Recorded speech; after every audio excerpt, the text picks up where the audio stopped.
السلام علیکم ورحمۃ اللہ وبرکاتہ۔ بسم اللہ الرحمن الرحیم۔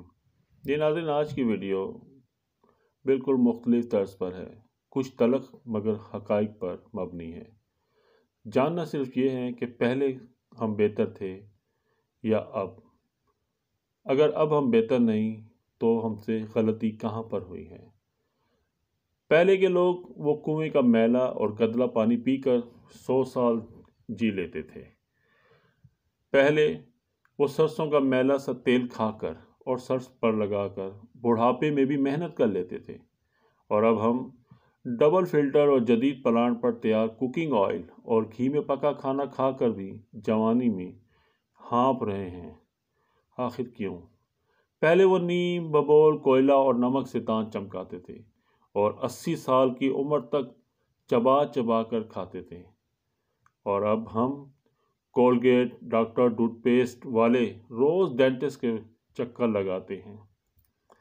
پہلے کالے پیلے گڑ کی مٹھائیاں ٹھوس ٹھوس کر کھاتے تھے، اب مٹھائی کی بات کرنے سے پہلے ہی شوگر کی بیماری ہو جاتی ہے۔ پہلے بزرگوں کے کبھی گھٹنے نہیں دکھتے تھے، مگر اب جوان بھی گھٹنوں اور کمر درد کا شکار ہیں۔ پہلے 100 واٹ کے بلب ساری رات جلاتے تھے، اور 200 واٹ کا ٹی وی چلا کر بھی بجلی کا بل 200 روپے مہینہ ہی آتا تھا، اور اب 5 واٹ کا L E D energy saver اور 30 واٹ کے L E D T V بھی 15,000 روپے فی مہینے سے کم بل آتا ہی نہیں ہے۔ پہلے وہ پہاڑی نمک کھا کر بیمار نہ پڑتے تھے، اور آج ہم آیوڈین والا نمک کھا کر ہائی اور لو بلڈ پریشر کا شکار ہو رہے ہیں۔ سوال ہے کہ آخر کیا وجہ ہے؟ پہلے صرف روکھی سوکھی روٹی کھا کر فٹ رہتے تھے، اب ہم برگر، چکن کڑھائی، شاورمے، وٹامن فوڈ سپلیمنٹ کھا کر بھی قدم نہیں اٹھایا جاتا ہم سے۔ پہلے کے لوگ پڑھنا لکھنا کم جانتے تھے مگر جاہل نہیں تھے، اب بہت سارے ماسٹر لیول ہو کر بھی جہالت کی انتہا پر ہیں۔ پہلے حکیم نبض پکڑ کر بیماری بتا دیتے تھے، اب اسپیشلسٹ ساری جانچ کرانے پر بھی بیماری نہیں جان پاتے۔